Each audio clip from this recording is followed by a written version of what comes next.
This is the Mobile Home Park Lawyer Podcast with Ferd Neiman. If you're looking to generate wealth and passive income in the lucrative world of mobile home parks, you're in the right place. You'll discover solutions to the common legal and operational pitfalls and how to optimize parks to maximize income. Your host is in the trenches. He's a real estate attorney, financial analyst, and mobile home park investor and operator. Now, let's turn it over to Ferd Neiman. Welcome back, Mobile Home Park Nation. Ferd Neiman here again today with another episode of the Mobile Home Park Lawyer Podcast. Got a great guest for you today. She's out of Texas. She's been in the business for quite some time, so I'm eager to share her story with you. Please help me welcome my guest, Rachel Hernandez. Rachel, thanks for coming on. Thanks so much, Ferd, for having me. I'm excited to be here. Yeah, well, likewise. So you and I have been talking offline, and you tell me a little more of your background, but for our audience, maybe tell us how you got into this space. I know you mentioned you were in single family, and then you got into mobile homes, mobile home parks, and you got an interesting story. So maybe give us a little more detail. Sure. Well, I got into the space, specifically the real estate investing space, like a lot of folks. I read the book Rich Dad, Poor Dad by Robert Kiyosaki. And so I got inspired to buy and hold real estate for cash flow. But like a lot of people in the beginning, cash was kind of an issue. So I had to build up cash and find a way to build up cash. So I started out in single family homes. I was a bird dog looking for deals for other investors. And then from there, I became a wholesaler, putting homes under contract and assigning my interests to other investors, mostly either rehabbers or landlords. And then from there, once I built enough cash, I was able to buy and hold real estate, single family homes. But there was a point where everyone was getting paid except me. Or if I was getting paid, it was just such a small amount. So the mortgage, the bank was getting paid. Homeowners Association was getting paid, insurance was getting paid. I even at one point brought in property managers, but they even got paid before me. Right. So I was like, there's got to be a way to do this when I get more money, more cash flow out of the deal. So I decided to sell my entire portfolio of single family homes, and I made $200,000 in cash. And then I stumbled upon Lonnie Scruggs' material, Deals on Wheels, and he actually became my mentor. He was my personal mentor. And I just got inspired by mobile home investing. I do have a sales background. So before I got into real estate investing, just like Robert Kiyosaki, I was an account executive for business to business Fortune 500 corporations. So I did have the sales background going in. So I got into mobile home investing, started buying and holding, just like what Lonnie Scruggs teaches, and built up my portfolio. Here I am. It is 2024. I've been doing this since 2007. And just last year, I added wholesaling mobile homes to my business. So now I also do wholesale mobile homes in communities and mobile home parks, as well out on land. And my customers tend to be either other investors, park owners, or homeowners looking for homes for themselves. So here I am. All right, great. So you're one of the few people I know that met the real Lonnie Scruggs. That's great. I know I've read his book, Deals on Wheels, and it's pretty popular. And I think he's now passed, but I've heard only good things about him as an investor and as a mentor. So that's great. So maybe tell me the pros and cons of the Lonnie deals, as they're called, relative to wholesaling homes, which you like better. I mean, obviously with the Lonnie deals, you're buying the homes in a community typically, and then you're essentially seller financing them, where you get a little bit down payment, you pay the lot rent, the person that lives in it pays you some form of payment that should cover the lot rent and then some, and they're building equity, and at the end of the rainbow, they own the home, and then you're out the home, so you got to do it again. And then the wholesale is what you're tying up a deal and you're wholesaling to the end investor, and then you charge a fee for that, correct? Correct. Yes. So which of those methods you like better? I have a love-hate relationship, believe it or not, as a buy and hold investor, because I have so many stories to tell where, just kind of like Lonnie, I took back homes over and over and over again. So if anyone out there as a buy and hold investor, things come up. Roofs need to be replaced. Tenants don't always tell you what's happening with the home. I had something called a rat house where the tenant, I went through eviction court 3 times for it, and basically the judge was telling the tenant, if I see you here one more time, you're out. So she was late again, and 4th time out, she left. The park manager called me, said, Rachel, your home is empty. I just want to let you know they finally left. I walked in there and there were rats in the home. I had to call an exterminator. He told me, Rachel, I have good news and bad news. I'm like, what? He said, well, the good news is that you have a skunk underneath your home. He looked underneath the skirting, but they eat rats. I'm like, Really? what's the bad news? Yes. And he's like, you've got a lot of rats in your home and there's a skunk in your home. So he found actually 10 rats in my home, in that one home. It was a nightmare. I'm Yeah. telling you. Yeah. Did you salvage the home, or did they ruin everything? No, I actually, well, with the rats, you really have to work fast. So I was, I had to go through different exterminators because I wanted to get the right exterminator. And here's a tip for anyone out there who is going to be dealing with this. Basically, you don't want to use poison, because the rats, if they eat poison, that they don't die right away. They could actually have the poison in their system, go in the vents, and die in the vents. And then you're going to have an even bigger problem from there. So I talked to so many exterminators, I even saw YouTube videos, all kinds of things. You want to trap the rats. So Oh, you can DIY this stuff if you want. There's a bunch of YouTube videos online, especially like they love peanut butter, but they right. only come out at night. But I was like, I am leaving this to a professional. I'm going to have someone get all these rats. And he came out with 10 rats. So I do have a love-hate relationship as a buy and hold investor because I've seen it all. And just going through, I will say it is the community that attracts a certain type of clientele. But sometimes people look really good on paper.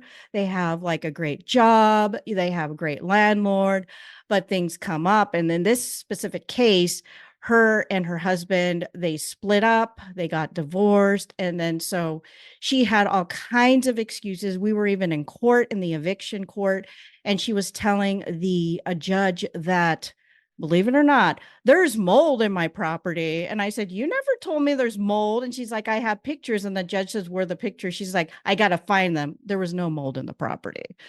So they'll tell you all kinds of things, but she looked really good on paper. So that's the thing. So I do enjoy specifically wholesaling because I'm in, I'm out, I'm a salesperson, and then having that chunk of money coming in. So I made $2,000 in one day on one wholesale deal, and it was a lead from a mobile home supply store. He called me, and it was a business owner who actually had a mobile home on their piece of land. He's like, Rachel, I just need this off my land. I already had a buyer lined up who had land. He already bought from me in the past. This was just last year, Bert. Mm. And he's like, I'll buy it. I'll take it. So I made 2,000 on the deal. The seller's like, just give me 3,000. And it was a 1980s 2-bedroom, 1-bath home. And I think the air conditioning was upgraded. It was in great condition, but he just didn't want it on his land anymore. He was going to build a home on that piece of land. So it was a business owner. Yeah. So I really like the wholesaling. I mean, of course, you always have to go out and find leads as a wholesaler, but I've been doing this business since 2007. I kind of already have that network. It does take time. The buy and hold, it really is good to have some kind of income because I do still have properties on buy and hold in communities. So I think you should have both, the active income and the passive income. We all hear about passive income, but I Right. think active income is really underrated as well too. And it also helps keep up your skills as well too. Okay. Interesting. Yeah.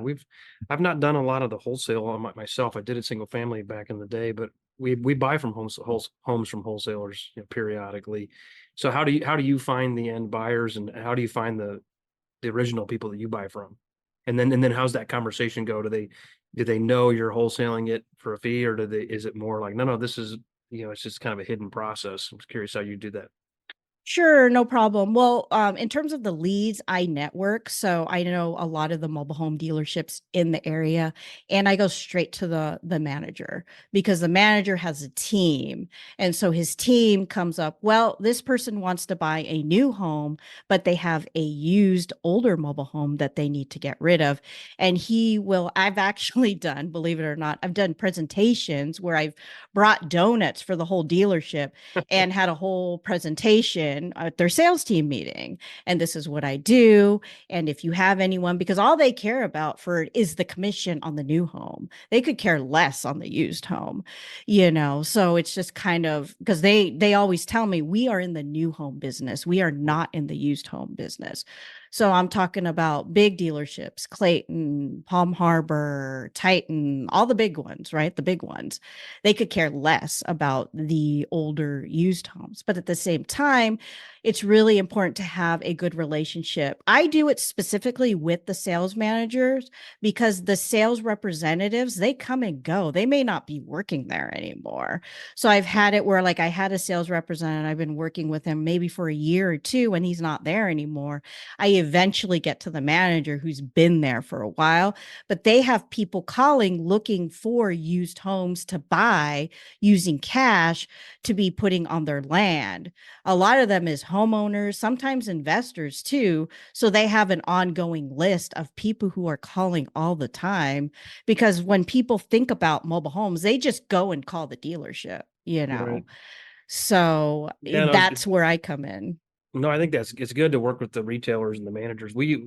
I've found that it depends on the market whether or not they're receptive. I know when I first started, we went to the sales manager and said, "Hey, we'll give you $250 for a referral," and they're like, "No way!"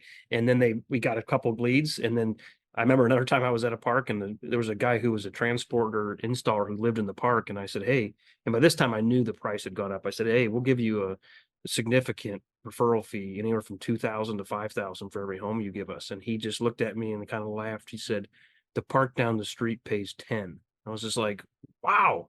And he didn't even own it just to drop it off. So, and I've also had some dealers give me homes for free, because especially the really older ones, like in 1980, they'll be like, "Hey, we need a place to dump it. Do you want it?" And I'm like, "Let me look at it." I'm like, "Yeah, this I can." Then I turn around and put 5,000 in it and sell it for 10 or 12. I'm like, "Yeah, I'll take this home for free." Um, then I actually bought a park from a guy that had a transport business, and he would buy he worked with these retailers, and he'd tell people, "I'll demo your home, but you need to pay me 3,000 a piece, 1,500 for my labor and 1,500 for the dump fee." Well, he never went and dumped them. He had an old park and he just put them in his park and he set them up. He just left them there. So I bought the park from him, and it came with 26 vacant park owned homes. And I said, "Do you have the titles?" And he pulls out a box with like 55 titles in it. He said, "Pick 26." I'm like, "Oh, wow." But I mean, that was his business, was just tell people he was dumping them. And he just bought these old quasi abandoned parks and just stuck them in the land. That's wild. I've never heard of that. That's wild. Yeah, I do agree. I mean I'm a local investor and I know you're more nationwide. So I do agree. It could depend on the market and the area for sure. And how do you find, so your end buyers, or that you're selling them to individuals or selling them to parks typically?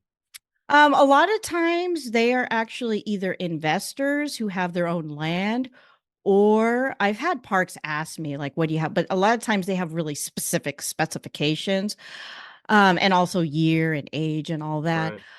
But a lot of times also homeowners as well too. So it's either people who have homeowners who have their own land and they've got an old single wide, but they want a newer used home. They don't want a new brand new home, but they just want a newer used homes.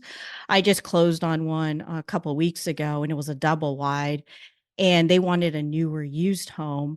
And it was funny because that was basically the seller was the manager of the park, which is super crazy, but he was ready to just downsize and get into an RV. So I helped him sell his double wide. And then these homeowners, they actually just had a piece of land. They had an older single single wide on their piece of land that they were just going to give to a family member, and they wanted this double wide. It was a 2000 double wide. I sold it for $40,000, and I made about $6,000 wholesaling the home. And the seller, he made the rest of that as well too. So it was great. It was a great deal, just smooth, personal property, just the home itself, Nice. and everyone was happy. Everyone was happy. Good. Now, I've worked with wholesalers, and some of them will actually buy the home, have the title, and already have paid the seller, or others will just be like, hey, I've got rights to it, and they have it under contract, they haven't closed yet. And then I've seen others that are more like your bird dogs, where there's like, there's a lead over there, wire me the money, and then I'll give you the lead. How do you structure yours? And do you include the transport services, or is that on the end buyer? Sure, that's a great question, Ferd. I actually am very upfront with the seller and the buyer on both ends. And I think this is where a lot of wholesalers, it gets tricky because sellers just don't want to trust investors. That's the thing. And I tell them, I was like, look, this is what I'm going to do. You tell me how much you want the home for. And he tells me, okay, I want 30,000, right? I know the home can sell anywhere between, okay, 30,000 is the low end, 30 to 40,000, right? So I tell them, listen, if I can find a buyer and help you sell this home and you don't have any closing costs, your buyer will call, just to transfer the title and all that, right? And they'll pay their own moving costs. It's not a commission. Basically, I'm making money on the spread. Okay. And I do the market analysis and everything, and we go back and forth. Would you be cool if I made money on top of what you want? If you want 30,000, if I find a buyer who's willing to pay 35 and I made 5,000 on the deal. And a lot of times they'll say yes. I even sweeten the deal for it. I say, you're not tied to me. You can go out and find your own buyer. And if you find your own buyer, then just send me a text or give me a call, right? And just say, Rachel, I found my own buyer. And then there's really no question, should I work with Rachel or not at that point? Yeah. But a lot of times people, they don't want to go through. I mean, this last deal, the park manager, he was almost 70 years old, and he didn't want to go through showing the home, fixing up the home. There's the paperwork. And now we are going to do a deal where he's going to actually be a bird dog with me. We may be doing some JV deals because he knows other park managers and other parks and sellers, where if there's someone who needs help selling their mobile home, he's like, I'm just going to refer it to you, and we can, and I said, I'd be happy to just share it with you. We know each other, right? Yep. And share, what I make. And he's like, that's fine. So yeah, right now, that was a couple of weeks ago. He's just getting situated in his new RV, but we're going to get together, and that's going to be a new source of leads for me. So yeah, in the beginning, it is hard to find leads as a wholesaler, but once you get your network out there, and that's what I do, then it's just a constant source. But I'm upfront. So basically, to answer your question, I put it under contract, and basically as if I'm buying the home. So I said, okay, you want 30,000, but I'm telling you, I'm going to find a buyer for this home to make money on the deal. You can get out of working with me if you want, just send me a call, just give me a call or send me a text, but I'm going to be making money on the deal. Once I find the buyer, I said, okay, how much are you going to pay for it? 35. Then we just get to the closing table, and the seller's like, okay, he gets 30, I get 5. A lot of times the buyers don't care. As long as, I'm honest, I'm upfront, and that's it. I'm not gonna, higher the price once we get to the closing table. What we agreed on is what they're gonna pay for. So like Lonnie Scruggs taught, it really is a people business. So I think if you treat your business, honestly and ethically and morally, then people appreciate it. And it's great for repeat business in the future. So Got it. Now, do you prefer buying homes that are in a park, or buying a home that's out in the country somewhere? sure, that's a great question. Actually, as long as it's within my radius, I don't really, it doesn't matter to me. There is the driving, and then, there's terrain when you're out in the on a piece of land. I actually did get stuck in a ditch one time in the beginning of my mobile home investing career Ferd looking at a home on a piece of land. And it was funny because the seller, he was giving it away for free, but it was a disaster. It was like complete gut everything. I was like, I can't take this.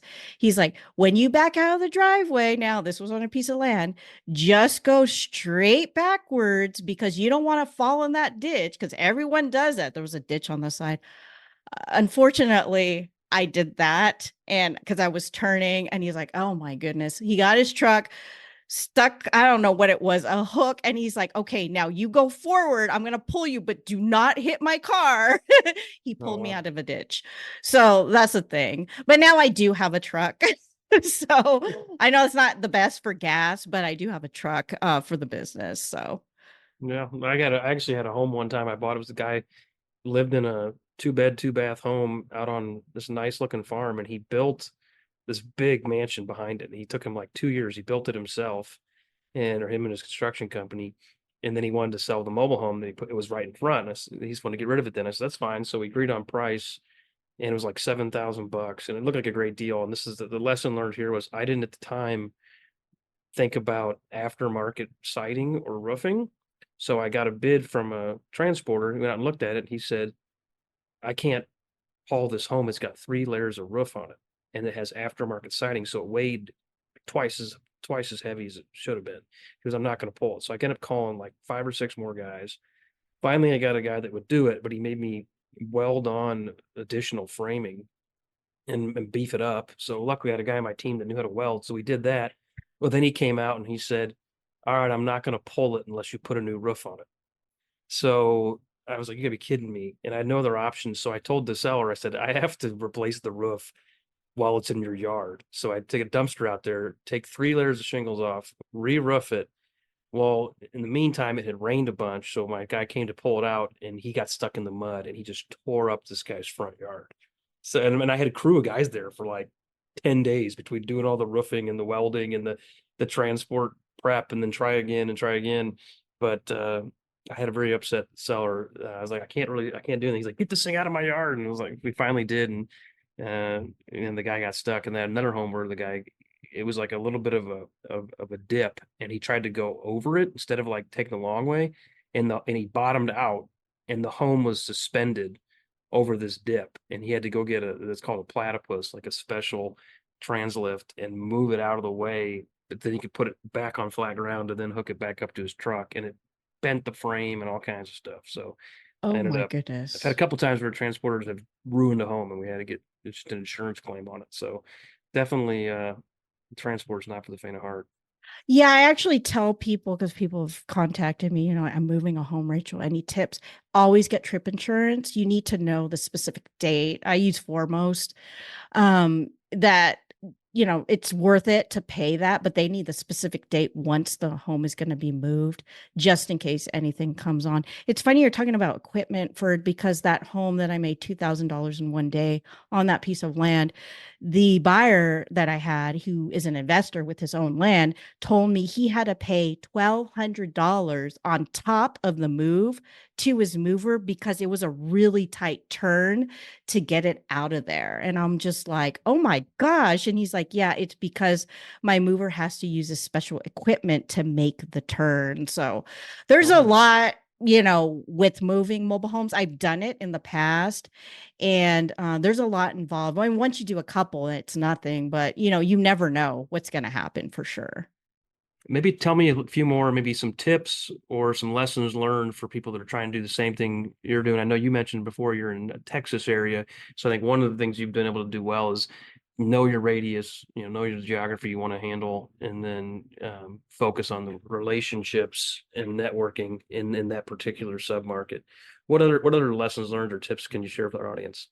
Sure. So, if anyone wants to do what Lonnie Scruggs taught, working in communities, the first thing that you want to do is actually get to know the park managers, get to know the park owners of these communities, introduce yourself, because it doesn't matter if you find a great deal. I found a deal for like $3,000 when I first started. I talked to the sellers first before talking to the park manager. And the park manager, she just would not let me work in that park. And so, yeah, it was a great deal, but I was just starting out. I didn't have the network to move the home. You've got to get to know the people who are actually working in the business. So in any type of community, you need to get to know the park manager, the park owner first if you're going to be, working in that community. In terms of wholesaling, and for anyone who's interested in wholesaling mobile homes, it really is just like Lonnie Scruggs said, a people business.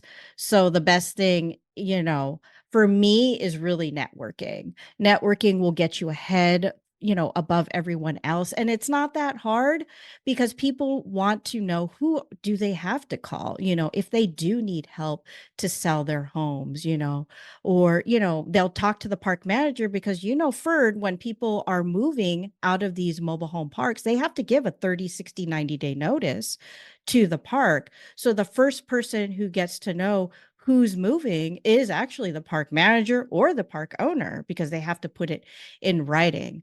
So, other than that, I would just continue to educate yourself, listen to podcasts like Ferd's, read books if you want to get into mobile home investing. Lonnie Scruggs has a book. I also have a book called Adventures in Mobile Homes, How I Got Started in Mobile Home Investing and how you can too. And just educate yourself. But from there, learning the market is key because I cannot tell you how many times people they think they have a great deal, but they're not sure because they haven't learned the market. If you take the time to learn the market, then you'll know what a great deal is when it comes across your desk. And I don't think I mentioned this, but when I first started, I looked at 200 mobile home parks in my radius. Oh, wow. So I did a lot of driving and I met with a lot of sellers and I met with a lot of park managers and owners, and everyone, I'm telling y'all, has a different personality. So just because you don't click with one park manager or owner in one area, you may click with someone, just like Ferd said. It really depends, when you're networking, when you're meeting with these people, how, the rapport goes on their end. So people are people. We all have different personalities. So that's some tips I can offer. All right, well, good stuff. Yeah, I mean, definitely people business. I mean, I would say as a park owner, where I wouldn't be appreciative of wholesalers if they pulled homes out of the park. I've had guys and gals wholesale homes in the park, but it's when they try to pull them out that's when it gets more hostile. And on our leases, we have a right of first refusal, so that if you were to try to buy one in our park, we would ask you, are you going to move it out or not? And if you say yes, I'm moving it out, then I'm more likely to match the offer and buy it, to keep the park in there. It depends on the lot. Sometimes if it's a home that I don't care for, that's older and rougher, I don't mind letting it go as much. Or if it's a high demand park with good sized lots, I know I can backfill it. But some parks, I mean, one park in particular, I only had a 40-foot lot. I had like 50 feet with 10-foot fire code setback, so I only had 40 feet to work with, and it was really hard to find a 40-foot home. And I didn't want to buy a new park model. I just want to buy a used home. So we looked for, hundreds of leads on that home before we found it. And this is in a high dollar lot rent market. So each occupied site was worth like 80K. So we really wanted to get that lot filled. But if you were to buy one of those, I wouldn't take it out. I'd be really, really frustrated at it. So if you want to have a good relationship with the park owners, bring homes in, go buy them out in the country, bring them in. We'll give you 6 months free lot rent to get them fixed up and get them turned around and sold. So I think collaboration can go a long way here. Exactly. And that's one thing with the park owners who've talked to me. They have specifications and they have to be those smaller sizes too, which makes it really challenging. The other option you probably know, for some park owners have put RVs in there as well too, depending on the market.